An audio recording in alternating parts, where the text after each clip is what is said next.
A'udzubillahi minasyaitonirrajim. Bismillahirrahmanirrahim. Alhamdulillahi rabbil alamin, wassalatu wassalamu ala asyrafil anbiya'i wal mursalin wa ala alihi wa sahbihi ajma'in. Subhanaka la ilma lana illa ma 'allamtana innaka antal alimul hakim. Wa la haula wa la quwwata illa billahil aliyyil azim. Nawaina at-ta'alluma wa ta'lim wa tadhakkura wa tadhkir wa an-naf'a wal intifa'a wa ifadah wal istifada wa hatha ala tamasuki bi kitabillah wa sunnati rasulihi wa da'a ilal huda wa dalalata ala al-khair ibtigha'a wajhillah mardatihi wa thawabihi wa qurbihi subhanahu wa ta'ala. Assalamualaikum warahmatullahi wabarakatuh. Jelas suara saya jelas?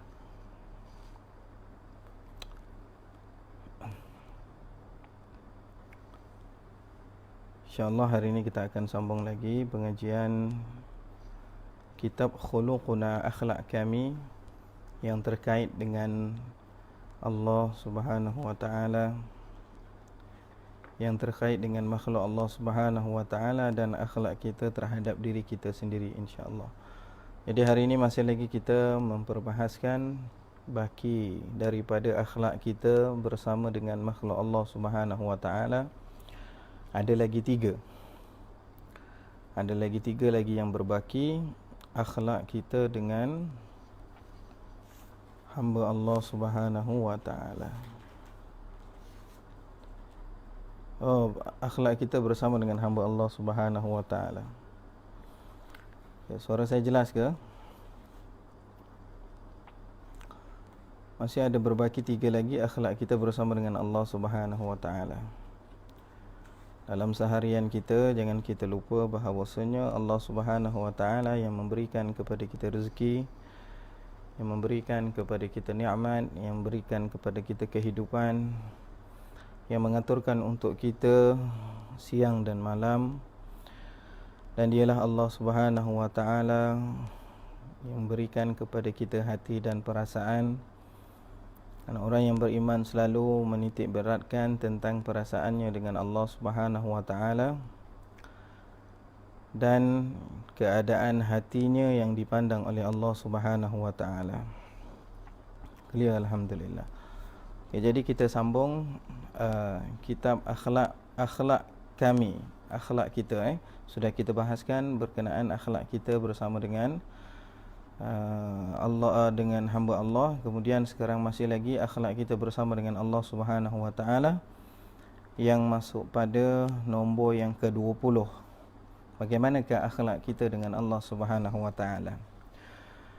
Okey, kita teruskan bacaan. Qala musannifu rahimahullahu ta'ala wa nafa'ana bihi wa bi'ulumihi fi daraini amin ya rabbal alamin. Katanya al-musannif Al-Habib Umar bin Muhammad bin Hafidh, katanya beliau pada nombor 20, akhlak kita bersama dengan Allah Subhanahu wa ta'ala, kita menanamkan di dalam hati-hati kita kecintaan kepada Allah Subhanahu wa ta'ala dan kepada Rasulnya, serta pengagungan mereka. Ini pengagungan sesuatu yang diagungkan oleh Allah dan Rasulnya, dan segala yang diagungkan oleh Allah dan senantiasa kita berpandang rendah terhadap segala yang direndahkan oleh Allah Subhanahu wa ta'ala. Kita menjadi contoh yang baik bagi mereka kerana pendidikan, dan menunjuk dengan kata-kata adalah perkara teori yang hanya dapat difahami dengan akal. Adapun didikan dan contoh melalui perbuatan adalah perkara yang intuitif, yang dapat difahami dengan penglihatan mata, dan golongan ini adalah lebih banyak. Hati seseorang lebih berkesan dengan apa yang dilihat dan disaksikan daripada apa yang didengar dan dikhayalkan. Jadi akhlak kita bersama dengan Allah Subhanahu wa ta'ala adalah perlu kita menanamkan di dalam hati kita kecintaan kepada Allah dan Rasulullah sallallahu alaihi wasallam. Allah Subhanahu wa taala berfirman, walladzina amanu asyaddu hubban lillah. Orang yang beriman, ciri-ciri seorang itu yang beriman, katanya Allah, orang yang beriman itu asyaddu hubban lillah. Mereka itu bersangatan cinta kepada Allah Subhanahu wa taala. Bersangatan kasih kepada Allah Subhanahu wa taala. Orang yang kasih kepada Allah Subhanahu wa taala bukanlah sekadar dengan tutur kata sahaja mengatakan kasih. Akan tetapi kasih itu lahir daripada hati yang dipraktikkan pada amalan yang mana amalan itu menunjukkan perbuatannya menta'zimkan ataupun memuliakan segala apa yang dimuliakan oleh Allah Subhanahu wa taala. Kasih kepada Allah Subhanahu wa taala adalah dengan memperbanyakkan mengingati Allah Subhanahu wa taala. Katanya pepatah dalam bahasa Arab mengatakan, idza ahabba syai'an aktsara min dzikri. Apabila seseorang itu suka kepada sesuatu itu, maka ia banyak mengingati ataupun menyebut dengan sesuatu yang ia suka. Orang suka main bola, bila dia bersama dengan kawannya yang dicerita tentang bola. Orang yang suka dengan kereta, bila dia duduk bersama dengan sahabat-sahabatnya, dia akan cerita tentang kereta. Orang yang suka dengan wanita, bila dia bersama dengan kawan-kawannya, yang diceritakan adalah wanita. Adapun orang yang cinta, suka, kasih kepada Allah Subhanahu wa taala, maka ia banyak menyebut nama Allah Subhanahu wa taala. Maka ia banyak berzikir kepada Allah Subhanahu wa taala.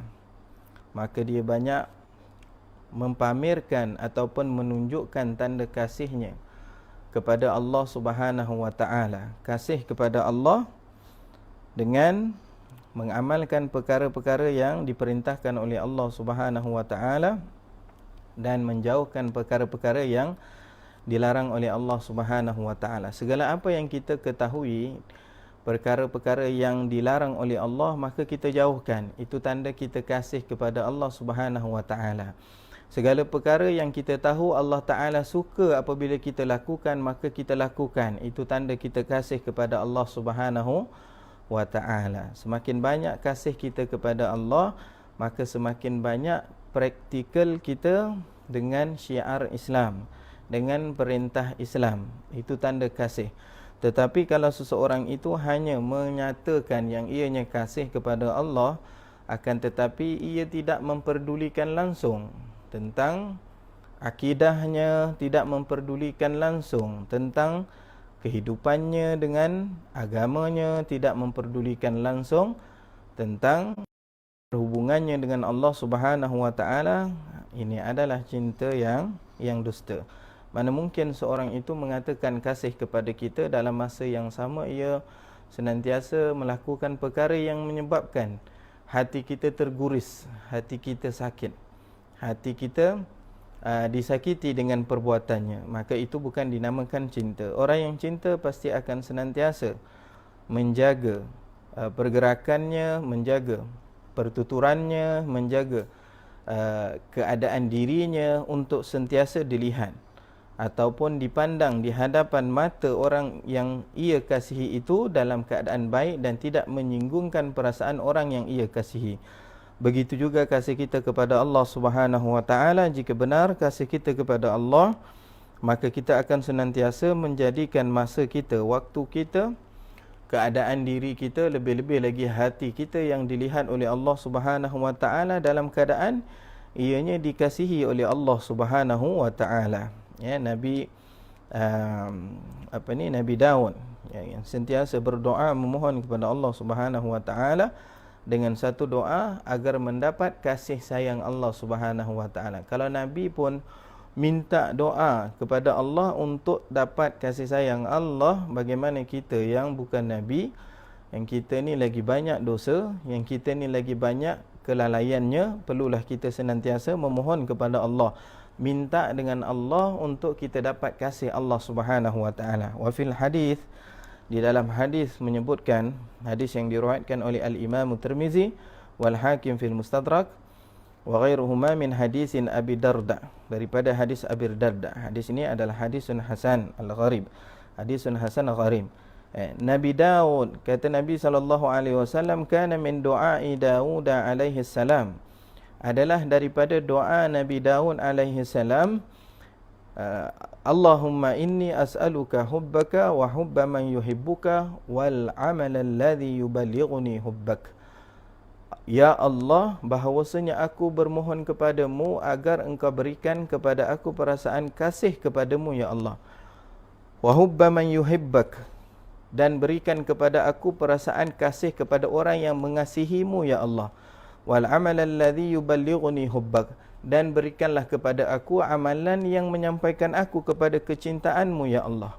Ini Nabi Daud yang meminta kepada Allah untuk memberikan kepada di dalam dirinya perasaan cinta kepada Allah Subhanahu wa taala. Apabila seorang itu mengasihi Allah Subhanahu wa taala, maka ia akan senantiasa taat dengan perintah Allah. Kemudian Nabi Daud minta wa hubba man yuhibbuk, dan berikan kepada aku perasaan cinta kepada orang yang mencintaimu. Cinta kepada orang yang mencintai Allah Subhanahu wa taala, daripada kalangan orang saleh, daripada kalangan para ulama, daripada kalangan ahlul ilm yang berdakwah ke jalan Allah Subhanahu wa taala. Kasih kita kepada mereka, yang mana dengan kasih kita kepada mereka memandu kita ke jalan keredaan dan kasih sayang Allah Subhanahu wa taala, ya. Perlu juga di dalam kehidupan kita mengasihi orang yang mengasihi Allah Subhanahu wa taala. Jangan kita mengasihi mereka yang memusuhi agama Allah Subhanahu wa taala. Lebih-lebih lagi golongan yang merancang ataupun berkeinginan untuk merendahkan agama Allah Subhanahu wa taala, maka golongan yang seperti ini yang perlu lebih kita jauhkan supaya ianya tidak memberi kesan di dalam kehidupan kita. Dan begitu juga Nabi Daud berdoa untuk diberikan, ya Allah, berikan kepada aku amalan yang menyampaikan aku kepada kasih kepadamu, ya Allah ya Allah. Jadi kita juga perlu ada amalan yang mana amalan itu menyampaikan kasih kita kepada Allah Subhanahu wa taala. Maka apabila seorang itu cinta kepada Allah, cinta kepada orang yang mencintai Allah Subhanahu wa taala, insan yang paling agung yang mencintai Allah Subhanahu wa taala adalah Rasulullah sallallahu alaihi wasallam, dan kita minta supaya Allah berikan kepada kita amalan yang menjadikan amalan itu menyampaikan kita kepada kasih sayang Allah Subhanahu wa taala. Okey, jadi orang yang beriman, di antara adab kita, akhlak kita dengan Allah taala, maka kita tanamkan di dalam hati dan jiwa kita kasih kepada Allah Subhanahu wa taala. Begitu juga kasih kita kepada Rasulullah sallallahu alaihi wasallam. Kasih kepada Rasulullah sallallahu alaihi wasallam bukan sekadar kasih kepada Rasulullah, bahkan mengagungkan, yakni memuliakan Allah dan memuliakan Rasulullah sallallahu alaihi wasallam. Adakah menjadi salah kita memuliakan Rasulullah sallallahu alaihi wasallam? Tidak. Allah Subhanahu wa taala yang memerintahkan kepada kita umat Islam, orang yang beriman, untuk memuliakan Rasulullah sallallahu alaihi wasallam. Allah Subhanahu wa taala berfirman, ya ayyuhalladzina amanu bihi wa'azzaruhu wa nasaruhu wattaba'un nura alladhi unzila ma'ahu ulaika humul muflihun. Ya ayyuhalladzina amanu, wahai orang yang beriman dengannya, bihi, ya ayyuhalladzina amanu bihi, wahai orang yang beriman dengannya. Dengannya siapa? Dengannya Rasulullah sallallahu alaihi wasallam. Wa'azzaruhu, muliakannya. Muliakan siapa? Memuliakan Rasulullah sallallahu alaihi wasallam. Wa nasaruhu, dan bantunya Rasulullah sallallahu alaihi wasallam. Membantu Rasulullah itu dengan membantu agamanya Rasulullah. Membantu Rasulullah itu dengan membantu untuk mengenalkan sunnahnya Rasulullah di dalam kehidupan kita, agar orang yang tidak mengetahui dapat mengenali itu adalah sunnah Rasulullah sallallahu alaihi wasallam. Dan janganlah kita menjadi golongan yang mengenalkan kepada orang lain akan kehidupan ataupun sunnah perjalanan musuh-musuh Rasulullah sallallahu alaihi wasallam. Kita mempamerkan cara kehidupan kita, cara perkataan kita, cara pemakaian kita, cara kehidupan kita dengan cara-cara perjalanan-perjalanan musuh-musuh Rasulullah sallallahu alaihi wasallam, dan lebih malang lagi dengan apa yang kita tunjukkan itu mereka yang melihat mengikuti dengan apa yang kita lakukan, ya. Barang siapa yang melakukan sesuatu, melaksanakan sesuatu jalan, cara di dalam kehidupannya dengan cara yang tidak baik, maka diikuti orang selepas daripadanya itu, maka dosanya itu didapati, ya. Dirinya berdosa dan orang yang mengikutnya juga dapat berdosa. Bagaimana kalau kita meletakkan cara kehidupan kita dengan cara kehidupan yang diajarkan oleh Rasulullah sallallahu alaihi wasallam sehingga orang mengikuti kita, sehingga ianya menjadi contoh yang baik, sehingga diajarkan kepada orang lain. Begitu juga sudah pasti kita mendapat ganjaran daripada orang yang melakukannya. Kata Nabi sallallahu alaihi wasallam, "Man dalla ala khairin kafa'ilihi." Barang siapa yang menunjukkan kebaikan kepada orang lain, maka ia akan mendapat pahala kebaikan, ataupun ia itu seperti orang yang melakukan kebaikan. Walaupun ia tidak melakukan kebaikan tersebut, tetapi ia menunjukkan kepada orang lain akan kebaikan tersebut, maka ia juga diberikan ganjaran pahala oleh Allah Subhanahu wa taala. Maka dengan sebab itu, orang yang mengagungkan Rasulullah, mengagungkan Allah, mengagungkan Rasulullah, mencintai Allah, mencintai Rasulullah, senantiasa ia mencari dan memperbahaskan di dalam kehidupannya bagaimana cara, bagaimana kaedah untuk mendapat kasih sayang Allah, untuk memuliakan Allah dan memuliakan Rasulullah yang diperintah oleh Allah untuk dimuliakan. Allah Subhanahu wa taala mengikatkan kasih sayang Allah Subhanahu wa taala kepada seorang hamba. Seorang hamba itu dapat kasih sayang Allah Subhanahu wa taala dengan cara mengikuti sunnah Rasulullah sallallahu alaihi wasallam di dalam kehidupannya. Ya, kasih sayang Allah taala ini sangat besar dalam kehidupan kita. Apabila Allah berikan kasih sayang, maka kita akan mendapat ketenangan, keamanan, kebahagiaan, kesejahteraan di dalam kehidupan kita. Jadi Allah Subhanahu wa taala sebut di dalam Al-Quran, "Qul in kuntum tuhibbunallah fattabi'uni yuhibbukumullah." Allah Subhanahu wa taala berfirman, katakanlah wahai Muhammad, jika kamu cinta kepada Allah, bagaimana jalannya mendapat cinta Allah? Fattabi'uni, maka ikutilah aku. Siapa? Rasulullah. Ikut segala apa yang diajarkan oleh Rasulullah, yuhibbukumullah. Natijahnya, hasilnya, kita mendapat cinta Allah Subhanahu wa ta'ala di dalam kehidupan kita. Maka itu yang perlu kita cari di dalam kehidupan kita. Jadi orang yang di antara adab seorang itu dengan Allah, menanamkan di dalam hatinya tidak ada yang agung melainkan keagungan agama Islam. Tidak ada yang paling baik sistem di dalam kehidupan melainkan sistem yang diajarkan oleh Allah, yang diajarkan oleh Rasulullah sallallahu alaihi wasallam. Bayangkan jika ada satu syarikat ataupun sesuatu organisasi yang mempunyai sistem yang sangat baik, yang sangat lancar, daripada marketingnya, daripada pengurusannya, daripada perkhidmatannya, semua sistemnya yang baik, yang kita berpuas hati apabila menggunakan sistem tersebut, maka kita akan memuji, maka kita akan mempromotkan kepada orang lain dengan kepuasan kita di dalam menggunakan sistem syarikat tersebut. Begitu juga, itu satu sistem ataupun kekemasan di dalam sebuah syarikat ataupun sebuah organisasi. Bayangkan sistem yang telah dijadikan oleh Allah Subhanahu wa taala di dalam kehidupan ini, yang semua orang pakai sistem Allah Subhanahu wa taala. Kalau kita ambilnya, kita bawa di dalam kehidupan kita, maka kita sudah pasti akan lebih bahagia, akan lebih puas hati.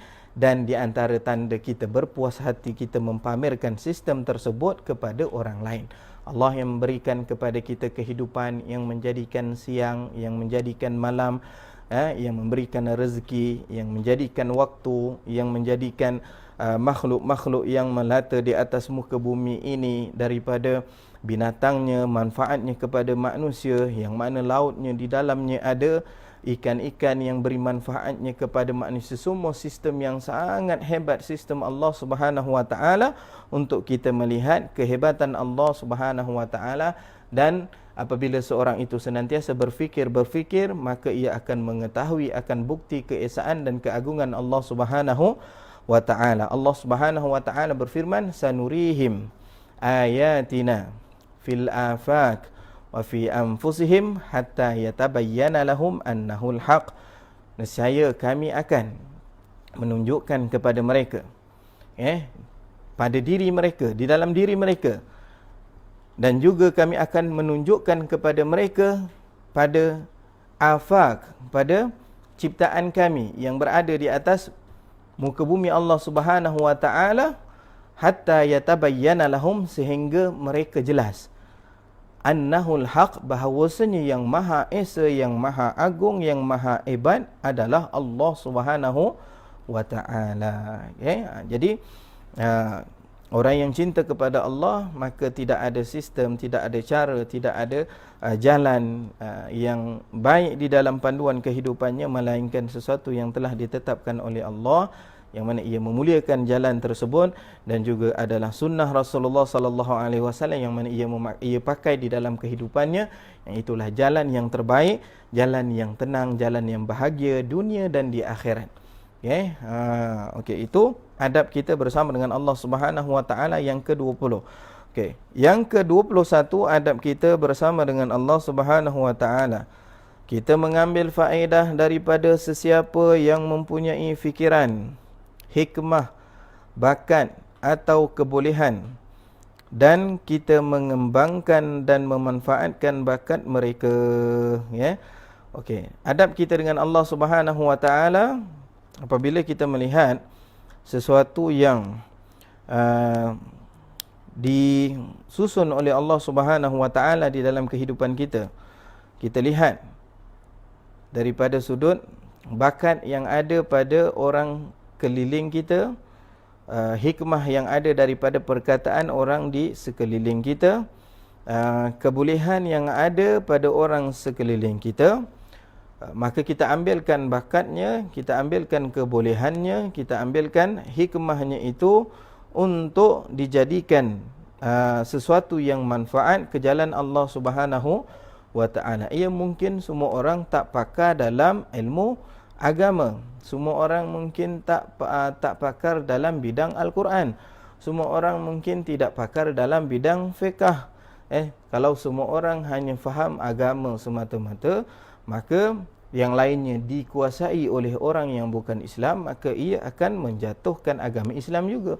Maka Allah Subhanahu Wa Taala mempelbagaikan ilmu Allah Subhanahu Wa Taala, sehingga Allah Subhanahu Wa Taala menyerapkan ataupun melebihkan di antara satu dengan yang lain melalui ilmu yang Allah Ta'ala berikan kepada mereka dan bakat yang Allah Ta'ala berikan kepada mereka.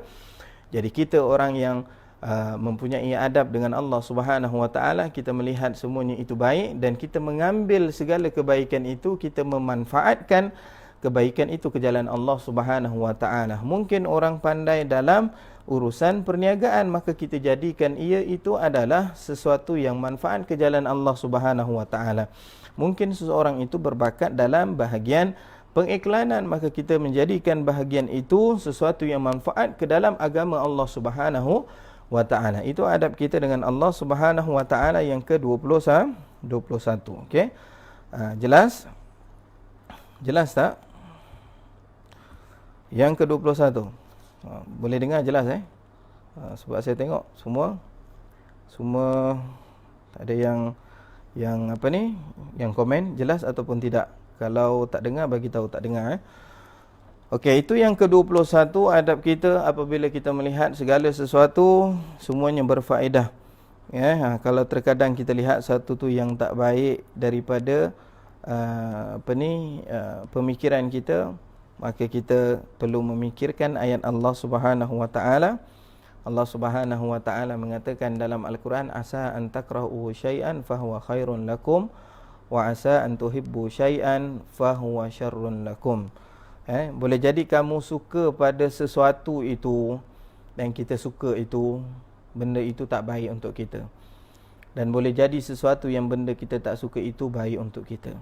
Jadi orang yang baik sentiasa melihat sesuatu itu dengan penuh hikmah, dan apabila terjadi di dalam kehidupannya ia redha dan yakini di dalam itu Allah Subhanahu wa taala menyimpankan banyak kasih sayangnya Allah, dan Allah taala menyimpankan di dalamnya itu banyak hikmah-hikmah yang boleh kita pelajari, yang boleh kita menjadikan petunjuk di dalam kehidupan kita pada masa yang akan datang.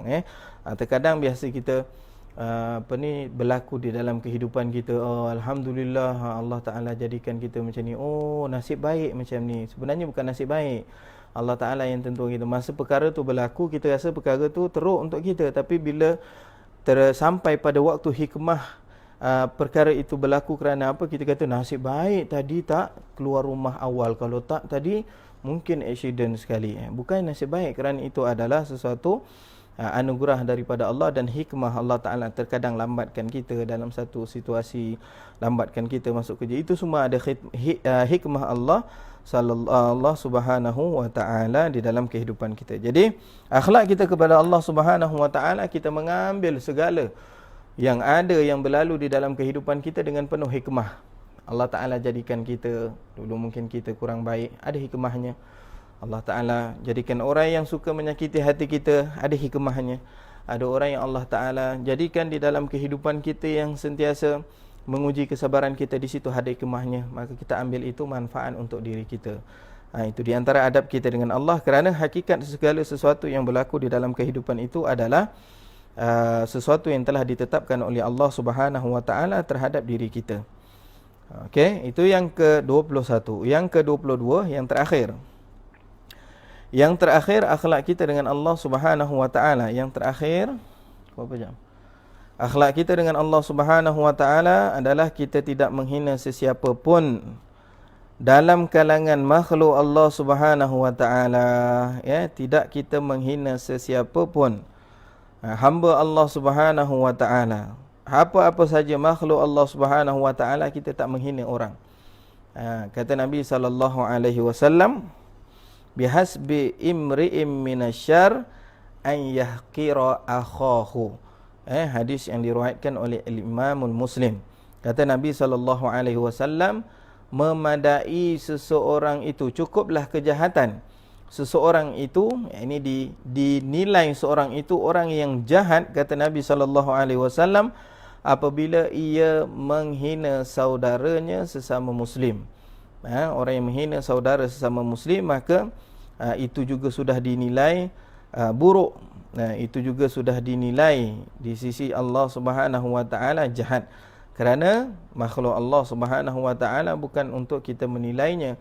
Yang Allah Subhanahu wa taala jadikan kita untuk kita lihat sekeliling, menilai diri kita, bukan untuk menilai orang lain. Okey? Jadi jangan kita menghina makhluk Allah Subhanahu wa taala. Kalau orang itu jahat sekalipun, yang kita benci adalah pada perbuatan. Orang yang cinta kepada Allah Subhanahu wa taala, maka tidak dapat tidak ia mencintai seseorang kerana Allah Subhanahu wa taala, dan ia mencintai insan. Kita mencintai seseorang kerana apa kita cinta? Bukan kerana keindahan wajahnya, ataupun bukan kerana dengan sebab kecantikan wajahnya, tetapi kita mencintai seorang itu kerana taatnya dia kepada Allah Subhanahu wa taala. Kita mencintai seseorang itu kerana ia dicintai oleh Allah Subhanahu wa taala. Okey, maka dengan sebab itu kita cinta kepada seseorang. Begitu juga apabila seorang itu orang jahat, maka tidak dapat tidak yang kita bencikan di situ adalah benci dengan kejahatannya itu. Benci dengan kemaksiatannya itu, bukan benci kepada orang yang melakukan maksiat. Kerana apa? Kerana Allah Subhanahu wa taala yang menjadikan perbuatannya. Allah yang berkehendak dalam setiap kehidupannya. Okey, jadi bihasbi imri'in minasyarr an yahqira akhahu muslim. Memadai seorang itu dikata ataupun mendapat kejahatan apabila ia memandang rendah kepada saudaranya, saudara semuslim, saudara seislam. Okey, itu adab yang kedua kita dengan Allah Subhanahu Wa Taala. Kenapa kita perlu menjaga hubungan kita dengan manusia? Perlu tidak menghina orang lain walaupun orang itu jahat, kerana kita perlu ingat orang itu juga adalah makhluk Allah Subhanahu Wa Taala. Kerana orang itu juga di bawah kehendak Allah Subhanahu Wa Taala. Orang itu juga adalah perlu mendapatkan kasih sayang daripada Allah Subhanahu Wa Taala. Nabi seseorang yang melakukan kejahatan, katanya Sayyid Habib Umar bin Muhammad bin Hafidh dalam kitab Tawjihun Nabi li Mardatil Bari, seorang yang melakukan kejahatan itu, orang itu perlu kita kasihi. Kerana apa? Kerana mereka itu menghamparkan diri mereka di dalam kemurkaan Allah Subhanahu Wa Taala. Maka seorang yang memiliki sifat Nabi SAW senantiasa mengasihani kepada orang yang jatuh di dalam kemurkaan Allah Subhanahu Wa Taala, menghamparkan diri mereka di dalam kemurkaan Allah Subhanahu Wa Taala. Pada suatu hari Nabi SAW melihat satu jenazah orang bukan Islam, orang kafir, lalu di hadapan Nabi SAW, lalu Rasulullah SAW menangis melihat jenazah tersebut. Maka para sahabat Nabi SAW bertanya kepada Rasulullah, "Ya Rasulullah, kenapa engkau perlu menangis sedangkan orang itu orang kafir?" Maka Nabi SAW, "Aku takut orang itu dihumbankan ke neraka kerana tak sampai ajaranku kepadanya." Nabi risau ajaran itu tak sampai kepadanya sehingga dimasukkan ke dalam neraka. Betapa kasihnya Nabi kepada hamba Allah Subhanahu Wa Taala, sehingga Nabi SAW merasakan kesal apabila seorang itu dimasukkan ke dalam neraka Allah Subhanahu Wa Taala. Itu baru orang kafir. Bagaimana orang itu orang muslim? Perlu kita kasihi orang yang menghamparkan dirinya di dalam kemurkaan Allah Subhanahu Wa Taala. Maka kita sayang dia. Bukan kita kata biarkan dia, lantak dia ni teruk dah ni, ahli neraka dan sebagainya. Tidak, orang itu yang perlu kita kasihi dan kita bawa mereka kepada keredaan dan kasih sayang Allah Subhanahu Wa Taala. Bukan kita sahaja yang mengharapkan kasih sayang Allah. Sifatnya Rasulullah SAW senantiasa mengharapkan orang-orang lain juga mendapat kasih sayang Allah Subhanahu Wa Taala dan mendapat rahmat Allah Subhanahu Wa Taala. Okey. Jadi kesimpulannya yang ke-22, tidak kita menghina sesiapa pun makhluk Allah Subhanahu Wa Taala jika kita cinta kerana ketaatannya dan kerana dirinya dicintai oleh Allah Subhanahu Wa Taala. Jikalau kita benci kepada kemaksiatannya dan perbuatan yang menyebabkan dirinya dimurkai oleh Allah Subhanahu Wa Taala. Adapun dirinya, maka kita senantiasa mengasihinya kerana mereka juga seperti kita yang mengharapkan keredaan dan kasih sayang Allah Subhanahu Wa Taala. Okey, habis hadap kita bersama dengan Allah Subhanahu Wa Taala yang ke-22. Okay. Jadi kita masuk pada bab yang ketiga. Okey. Kita masuk pada bab yang ketiga, akhlak kita bersama dengan diri kita sendiri. Bagaimana akhlak kita bersama dengan diri kita sendiri? Okey. Yang pertama, boleh kita masuk dah bab yang ketiga ni, akhlak kita bersama dengan diri kita sendiri. Boleh dah kita masuk akhlak kita bersama dengan diri kita sendiri. Okey. Okey, boleh tulis Ni akhlak kita bersama dengan diri kita sendiri. Di sini ada 11 akhlak kita bersama dengan diri kita sendiri. Dan selepas daripada tu tamatlah kitab kita, kitab akhlak khuluquna akhlak kami. Okey. Lagi 11 lagi adab bersama dengan diri kita sendiri. Okey, boleh bersedia untuk kita baca akhlak kita bersama dengan diri kita sendiri, insya-Allah. Okey, ini bab yang ketiga menyatakan tentang akhlak kita bersama dengan diri kita sendiri. Yang pertama, nurabbi anfusana wa nuzakkiha wa nutahhiraha wa la na'manuha. Yang pertama, okey, yang pertama, kita mendidik jiwa kita, membersihkannya, mensucikannya, dan tidak rasa selamat daripada kejahatan. Allah Subhanahu wa taala berfirman, yauma la yanfa'u malun wala banun illa man atallaha biqalbin salim. Hari yang tidak memberi manfaat kepada kita. Hari yang tak beri manfaat kepada kita harta, anak-anak dan harta, illa melainkan mereka yang kembali kepada Allah Subhanahu wa taala dalam keadaan hati mereka sejahtera.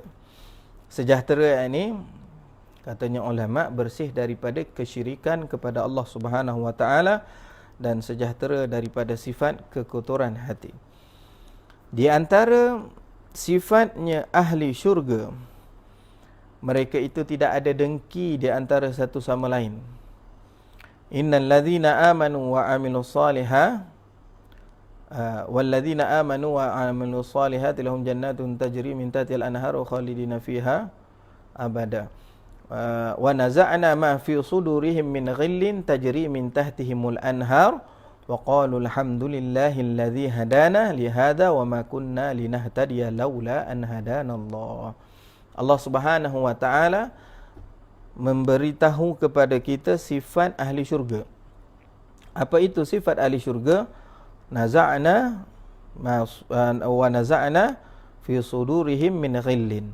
Allah Subhanahu wa taala mencabutkan. Naza' ni mencabut. Orang naza' ni asal maknanya mencabut. Naza' kita sebut dekat dalam bahasa Melayu naza'. Kalau dalam bahasa Arab naza' itu menanggalkan ataupun mencabutkan. Allah Taala sebut dalam Al-Quran wa naza'na ma fi sudurihim. Maka kami cabutkan ataupun hilangkan pada hati mereka, dalam dada-dada mereka itu min ghillin daripada perasaan dengki, daripada perasaan benci, daripada perasaan dendam di antara satu sama lain. Itu sifat ahli syurga. Dalam syurga nanti Allah Ta'ala jadikan ahli syurga ini yang tidak ada perasaan dengki, dendam di antara satu sama lain. Dan ahli syurga nanti mereka di dalam syurga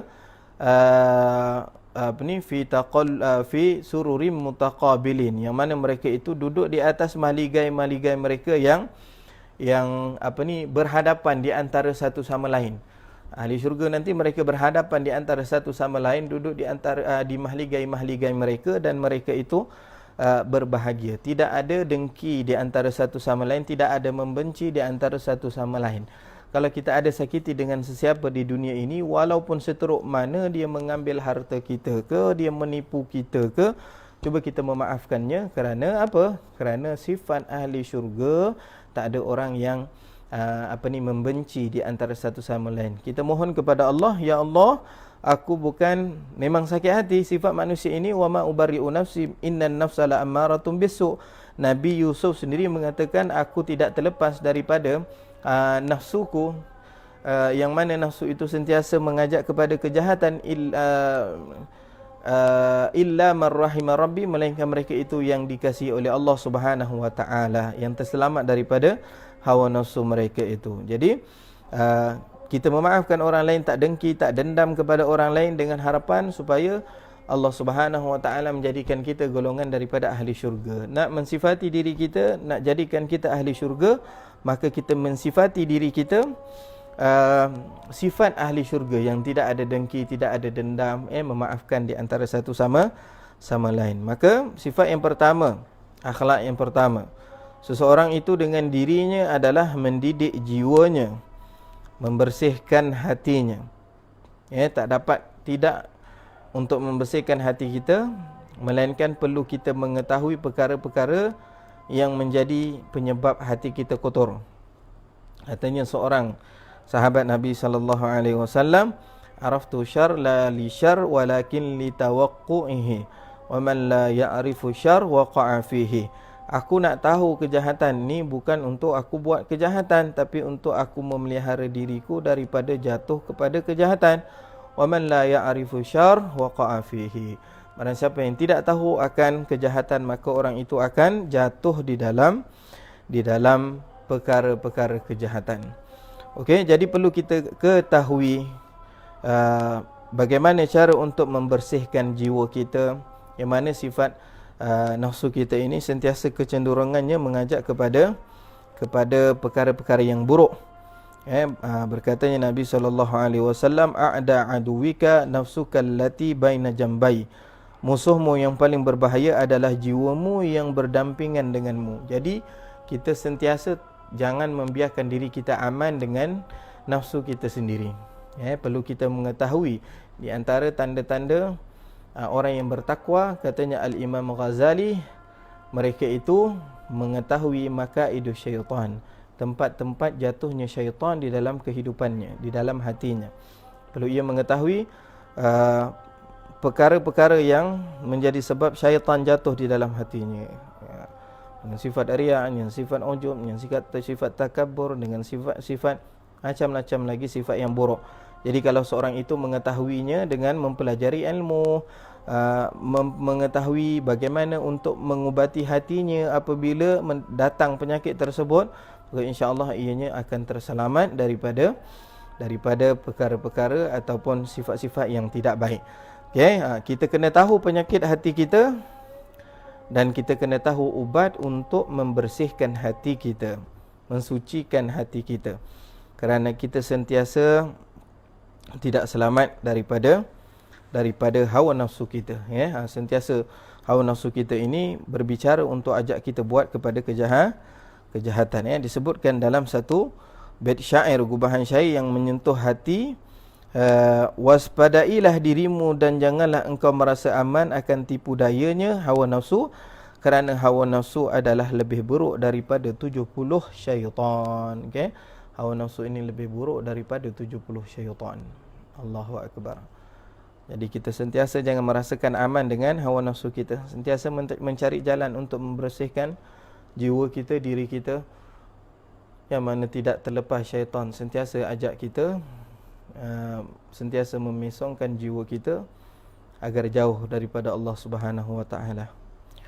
Perlu memelihara, membersihkan hati kita, kerana hati kita adalah tempat pandangan Allah Subhanahu wa taala kepada kita. Allah Subhanahu wa taala selalu melihat hati kita.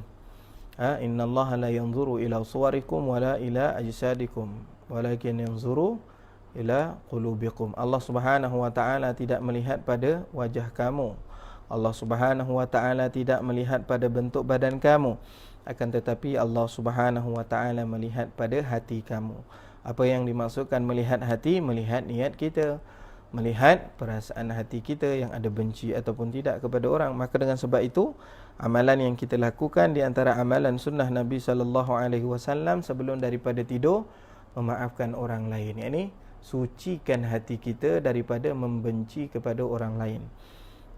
Dan juga kita beristighfar, kita menyucikan diri kita daripada dosa-dosa dan kelalaian-kelalaian yang telah kita lakukan. Allah Subhanahu wa taala berfirman dalam surah Asy-Syams, "Wan nafsi wama sawwaha fa'alhamaha fujuraha wa taqwaha qad aflaha man zakkaha wa qad khaba man dassaha." Demi jiwa dan penyempurnaannya, dialah Allah yang mengilhamkan kepada jiwa kefasikan dan ketakwaan. Telah berjaya orang yang membersihkan jiwa, dan telah rugi orang yang mengotori jiwa. Allah Subhanahu wa taala menyebutkan kejayaan bukan pada orang yang menyibukkan masanya siang dan malam dengan pekerjaan, mencari keperluan, kecukupan di dalam kehidupan semata-mata. Iaitu keperluan di dalam kehidupan, tetapi perlu kita mencari kemenangan dan kebahagiaan di dalam kehidupan kita yang dijamin oleh Allah Subhanahu wa taala. Akan kebahagiaannya dan kejayaannya adalah dengan membersihkan jiwa kita. Telah berjaya orang yang membersihkan jiwa mereka daripada segala kekotoran, yakni sifat-sifat yang terkeji. Okey, itu yang pertama yang perlu kita fokuskan. Adab kita dengan diri kita, fokus kita pada pembersihan jiwa. Bila kolam jiwa kita semakin bersih, maka sangkaan kita kepada Allah Subhanahu wa taala semakin jernih. Maka apabila cerminan kita, pantulan jiwa kita bersih, maka ia akan terzahir, akan terkeluar perbuatan-perbuatan yang bersih sehingga tidak ia melihat di dalam kehidupan ini melainkan perkara-perkara yang baik dan perkara-perkara yang bersih. Itu yang pertama, okey. Adab kita dengan diri kita sendiri. Yang kedua, adab kita dengan diri kita sendiri adalah kita tidak berlebihan dalam makan dan minum. Berlebihan dalam makan dan minum, yakni sehingga membazir. Berlebihan dalam makan dan minum sehingga sombong dengan orang lain. Berlebihan dalam makan dan minum sehingga malas untuk melakukan ibadah kepada Allah Subhanahu wa taala. Ya, mungkin kita tahu perjalanan kehidupan Nabi SAW yang makannya terkadang sangat sedikit dan terkadang Nabi berlapar selama beberapa bulan. Nabi SAW mengikatkan batu di perutnya kerana lapar. Dia mungkin kita tidak mampu untuk menjadi ataupun meniru bagaimana kehidupan Nabi SAW dengan menahan makan dan minumnya. Tak mampu kita nak menjadikan kehidupan kita untuk tak makan, ikat diri kita daripada tak makan, melainkan mereka yang duduk di dalam suasana tarbiyah, suasana didikan yang mengajarkan kepada mereka untuk kurang makan dan kurang minum. Okay, tetapi apabila Allah Subhanahu wa taala memberikan kepada kita keluasan pada makan dan minum, maka apa yang perlu kita lakukan adalah senantiasa bersyukur. Kalau kita tak mampu untuk menjadikan diri kita seperti Rasulullah yang kurangnya makan, maka kita jangan menjadikan diri kita tidak bersyukur di dalam rezeki yang diberikan oleh Allah Subhanahu wa taala. Okey, di antara tanda kita bersyukur dengan rezeki yang diberikan oleh Allah Subhanahu wa taala, senantiasa diri kita ini tidak merungut. Kita tak komplain. Kalau orang bagi makan, kita makan. Kalau kita tak suka makan, kita diam. Jangan kita komplain tu tak sedap, ini tak sedap. Kecuali kalau kita kat tempat makan, kita bukan kata makanan tak sedap, tapi kita request, minta tambahan ataupun rasanya diubah sikit, itu tak apa. Tapi kalau komplain, ini tak sedap, ini tak elok, itu tak elok, ini tak bagus, itu bukan daripada sunnah Nabi SAW. Nabi kalau suka Nabi makan, kalau Nabi tak suka Nabi tinggalkan. Nabi SAW bersabda, kerana Nabi SAW Allahumma salli alaih, Nabi SAW tidak mencaci pada makanan. Macam mana hadis tu? Nabi SAW tidak mencaci kepada makanan. Yakni Nabi SAW tidak memburukkan makanan ini tak sedap ataupun tak sedap. Kalau boleh makan, kalau makan dia makan, kalau tak boleh makan Nabi tinggalkan. Lebih-lebih lagi sesuatu itu adalah pemberian daripada orang. Nabi makan ataupun Nabi tinggalkan kalau Nabi tak boleh makan. Bukan komplain. Kalau kita tak mampu untuk jadi macam Nabi, kurangkan makan, maka kita bersyukur dengan makanan yang diberikan oleh Allah Subhanahu wa taala dan makan dengan adab yang diajarkan oleh Rasulullah sallallahu alaihi wasallam. Pada satu hari Nabi sallallahu alaihi wasallam melihat seorang budak makan. Lalu makannya mungkin kurang berdisiplin. Lalu Nabi SAW ajarkan kepada budak tersebut, ya ghulam, wahai anak kecil, sammillah, kul biyaminihi, kul mimma yali. Wahai anak kecil, sammillah, bacalah bismillah sebelum daripada makan. Kul biyamini, makan dengan tangan kanan. Wa kul mimma yali, dan makanlah dengan apa yang ada di keliling kamu. Yakni kalau kita makan dalam talam contohnya, jangan kita makan ambil bahagian orang.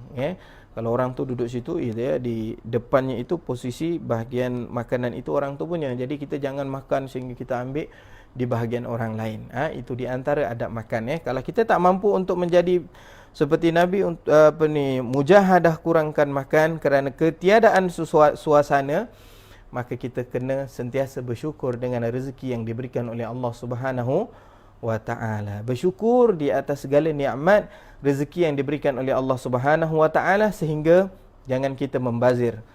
Kalau ada lebih, ini suggestion daripada saya lah. kalau orang yang duduk taman ataupun yang duduk flat ataupun yang duduk ada security di tempatnya ataupun pengawal keselamatan di tempatnya, bila waktu malam kita dah mula makan tu, kita dah tahu dah set makan kita tu ada lebih ataupun tak. Kalau ada lebih, kalau jiran kita selalu kita dah bagi dah, cuba kita hadiahkan ataupun sedekahkan kepada pengawal keselamatan makanan tersebut supaya kita tak membazir. Kita nak jadi macam Nabi SAW, mungkin kita tak mampu makannya sedikit. Nabi kalau makanannya itu ada di dalam rumah, Nabi tidak akan la yabitu, tidak akan bermalam dalam keadaan makanannya itu terbiar di dapur. Nabi akan mentauzi'kan, Nabi akan mengagih-agihkan makanannya dulu yang ada tersisa di dapur itu, berikan kepada orang-orang miskin, baru Nabi tidur. Yang ini Nabi tak biarkan di dalam dapurnya ada makanan yang sudah terhidang, yang tak habis makan. Kita nak buat macam tu tak mampu. Lebih-lebih lagi kita ada peti ais, simpan untuk besok. Kemudian tak makan, membazir pula. Itu sifat yang tak baik. Kalau boleh jangan membazir, kalau boleh masak biar bersederhana. Kalau tak mampu untuk menjadi seperti Nabi, bersyukurlah dengan nikmat yang diberikan oleh Allah Subhanahu Wa Taala kepada kita. Maka jika kita mampu untuk mengurangkan makan, maka kurangkanlah sedikit makan, sedikit minum dengan berperingkat, supaya kita tidak mendadak dalam membuat perubahan. Kalau macam saya sendiri, saya mengaku saya memang kuat makan, saya memang banyak makan, tapi tak adalah sampai membazir, dan doakan supaya saya sentiasa bersyukur dengan rezeki yang Allah Ta'ala berikan kepada saya. Saya ni memang jenis orang yang pemakan, jadi saya suka makan. Saya tak mampu lagi untuk makan sedikit, kurang makan.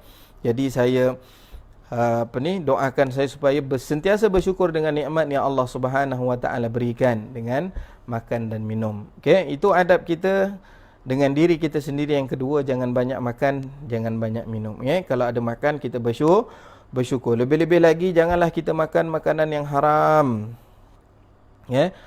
Kata Nabi SAW, la yadkhulunal jannah, tidak akan masuk syurga.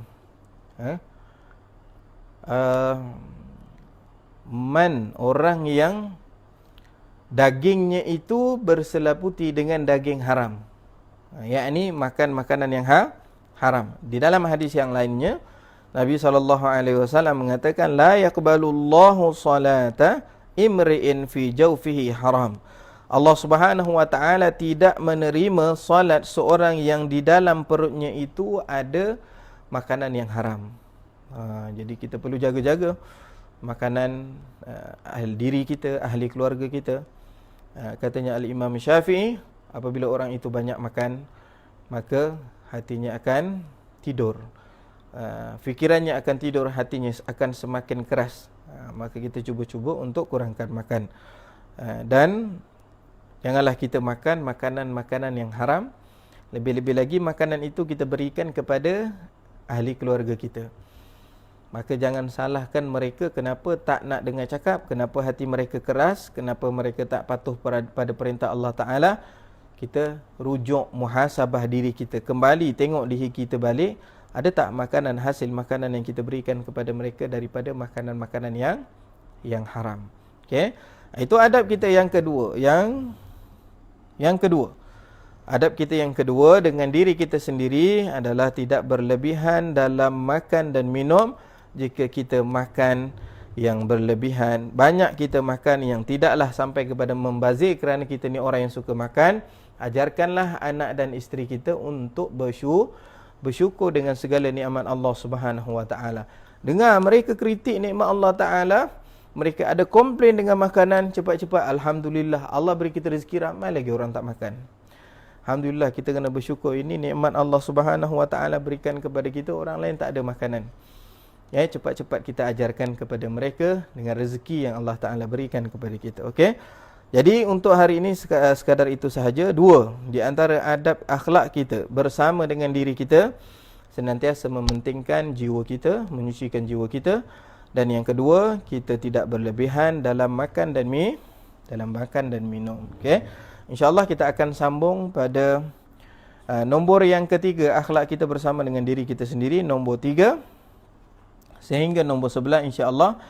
Dan insya-Allah esok kita akan khatamkan kitab akhlak kami ya. Kita akan khatamkan kitab ni. Alhamdulillah Allah izinkan kita untuk kita baca kitab yang sangat ringkas tetapi di dalamnya sangat padat untuk diisikan kehidupan di dalam kehidupan kita dan mendapat mudah-mudahan mendapat keredaan Allah Subhanahu wa taala.